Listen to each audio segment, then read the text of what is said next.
lanjut pembahasan. Dahulu saya akan absen ya semua yang ada di sini. Hari ini masuk pada materi tentang teori belajar. Ada yang tahu ada berapa teori belajar? Tunjukkan tangan. Oke, sebelum itu nanti akan bagikan terlebih dahulu kuis ya.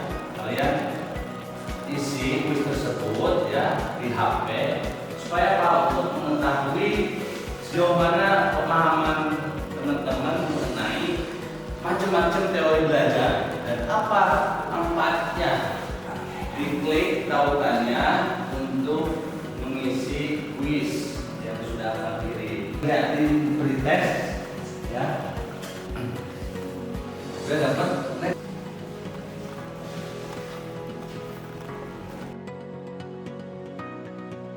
Oke, anak-anak, waktunya sudah habis. Silakan kalian sudah tahu berapa skor yang didapat dari isiannya ya. Nah, itu sebagai ukuran awal bahwa kalian memahami tentang teori belajar itu sesuai dengan apa yang kalian isi. Nah, mari sekarang kita bedah satu persatu mengenai ada berapa sih teori belajar itu dan kenapa di dalam proses pembelajaran kita harus mengacu pada dasarnya yaitu teori tentang belajar. Oke, coba kalian perhatikan kenapa ada banyak guru yang lebih sering menggunakan metode ceramah. Sebagian guru juga ada yang menggunakan metode diskusi atau dialog interaktif. Kemudian ada lagi sudah sebagian guru yang menggunakan metode role playing misalkan ataupun metode yang lainnya. Kenapa? Yang kedua ya, mengapa guru PAI ini harus atau perlu memahami teori-teori belajar? Ya, penting itu. Sebagai calon guru PAI nanti kalian semua mudah-mudahan ya, baik itu pegawai negeri sipil ataupun PNS, yang penting punya pekerjaan yang sangat mulia sebagai guru pendidikan agama Islam, harus memahami teori belajar. Ya, karena silakan apa? Karena kalau guru itu harus memahami konseptual, baik itu dari isi pesan ataupun materi yang akan disampaikan, juga harus memahami setiap individu yang ada di ruang tersebut.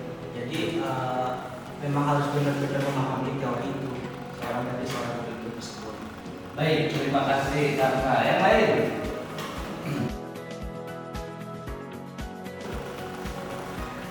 Seorang guru PAI itu penting memahami teori dan belajar. Itu sebagai pedoman bagi guru untuk mengetahui cara belajar anak, sistem-sistem pembelajaran anak untuk menciptakan dan nantinya tercapainya suatu pembelajaran, khususnya tentang pelajaran tentang psikologi dalam belajar. Oke, terima kasih Bu.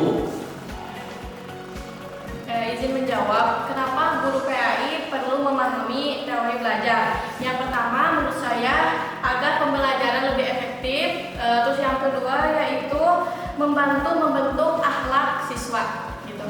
Mungkin itu pendapat dari saya. Baik, terima kasih. Boleh, silakan.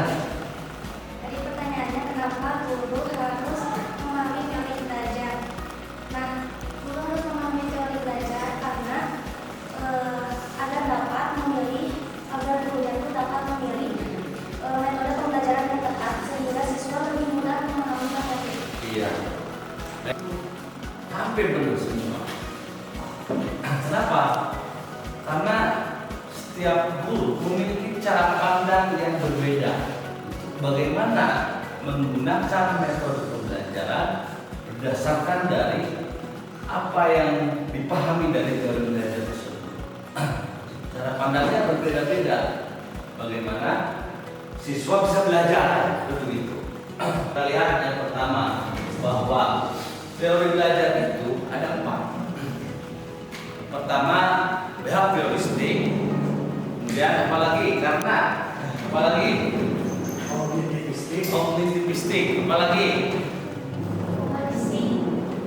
Humanistik boleh, apalagi ada tambahan lagi scientific dan lain-lain.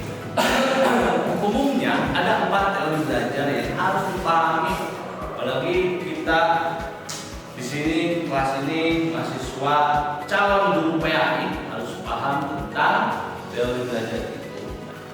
Dari teori belajar ada yang menekankan pada aspek perubahan perilaku, kemudian ada yang menekankan pada aspek proses berpikir, dan ada yang menekankan pada aspek pengalaman belajar siswa, dan ada yang menekankan pada aspek membangun karakter siswa itu sendiri. Nah, itu dari keempat teori belajar itu semua ada. Perhatikan slide berikut ini. Sebelum masuk pada teori-teori belajar, harus tahu dulu apa itu teori belajar. Bahwa teori belajar adalah seperangkat konsep, prinsip, dan penjelasan tentang bagaimana manusia memperoleh efektif dalam kelas. Teori belajar ini bisa dilihat menjadi dasar penyusunan metode pembelajaran, ya. Jadi sebelum guru mengajar, itu kalau tahu teori belajar, itu akan tahu bagaimana guru itu menyusun metode pembelajaran. Kemudian membantu guru memahami perilaku siswa. Kalau guru tahu teori belajar seperti misalkan teori, nah kalau guru tahu perilaku bahwa siswa ini karena ini jarang malas belajar, maka akan tahu bagaimana cara belajar yang harus disampaikan kepada peserta didik yang malas belajar ini untuk terjadi perubahan perilaku. Paham tidak? Mengapa banyak teori? Karena setiap teori melihat proses belajar dari sudut pandang yang berbeda. Tadi ada perubahan perilaku, kemudian proses berpikir, pengalaman, dan maupun perkembangan kepribadian soal karakter, ya.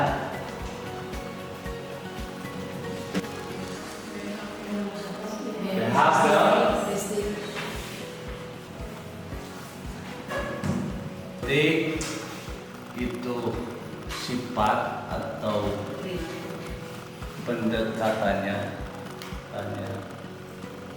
istilahnya kan gini, ada behaviorisme, ada behavioristik. Behaviorisme itu apa?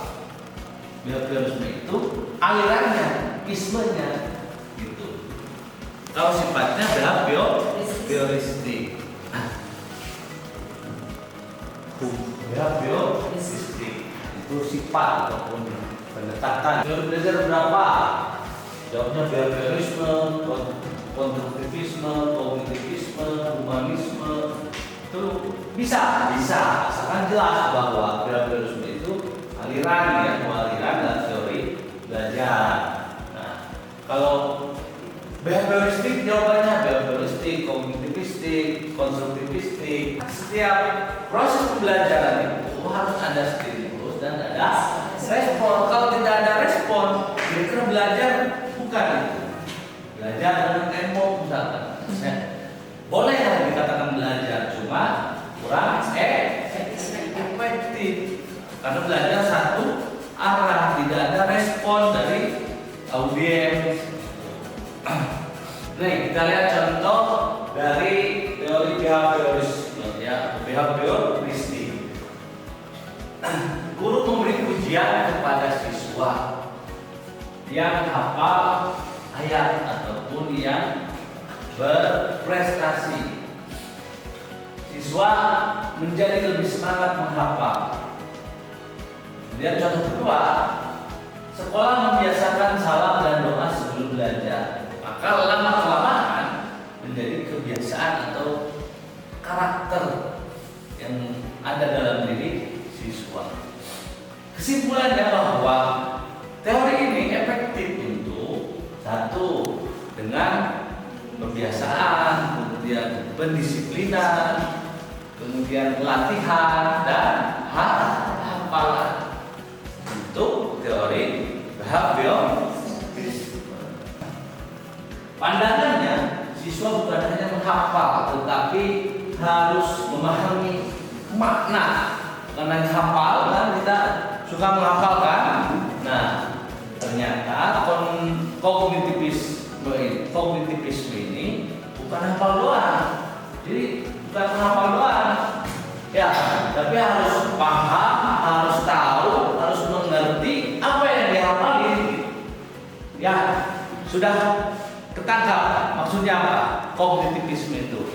Sudah? Sudah. Berikutnya, yang ketiga, yang sebelumnya apa? Masih ingat? Yang pertama,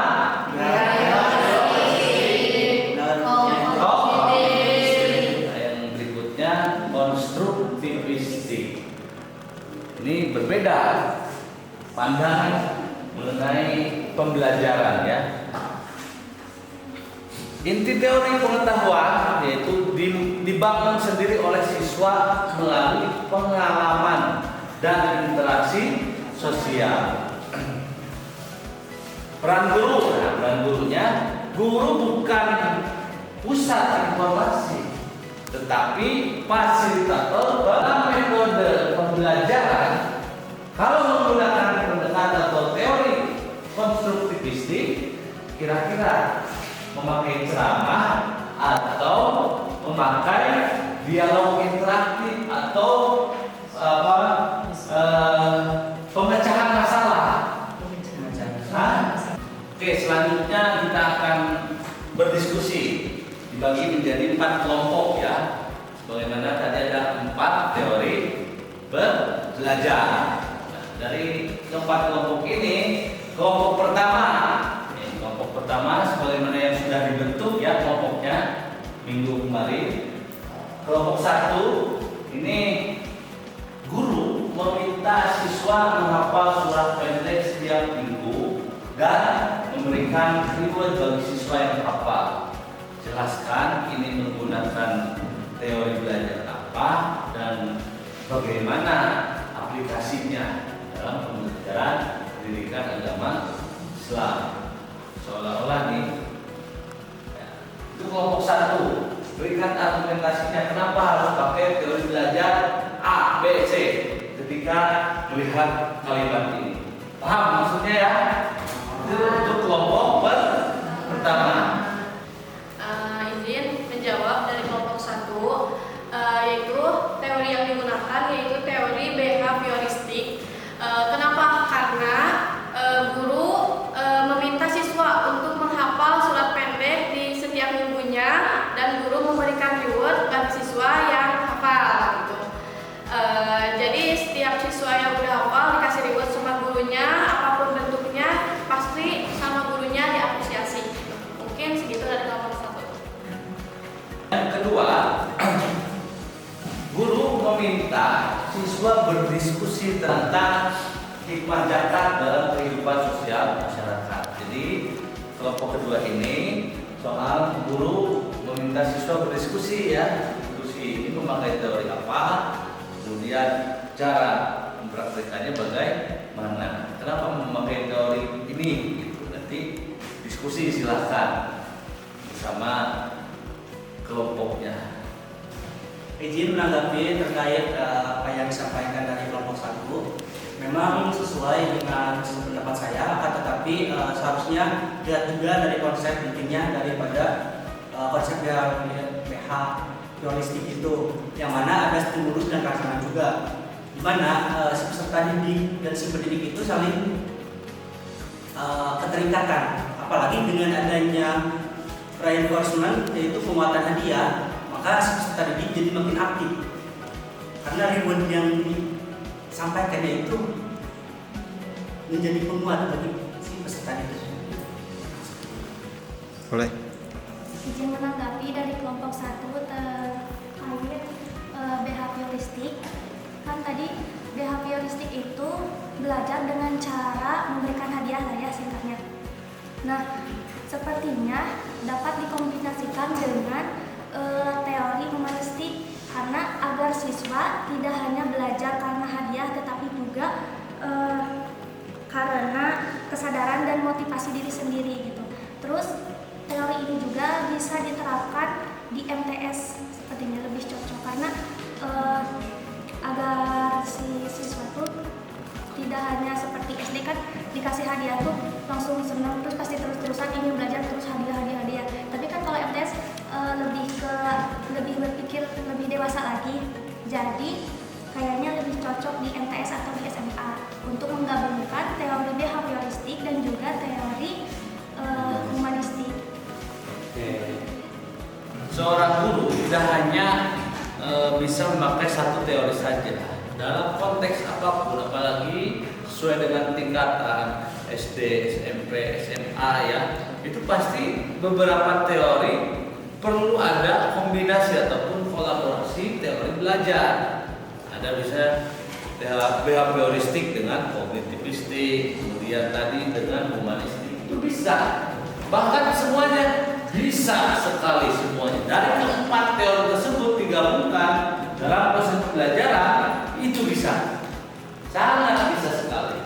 Yang penting guru menguasai dari teori tersebut turun menjadi pendekatan, kemudian pendekatan turun menjadi metode ya, metode belajar bagaimana menyesuaikan dengan materi yang diajarkan.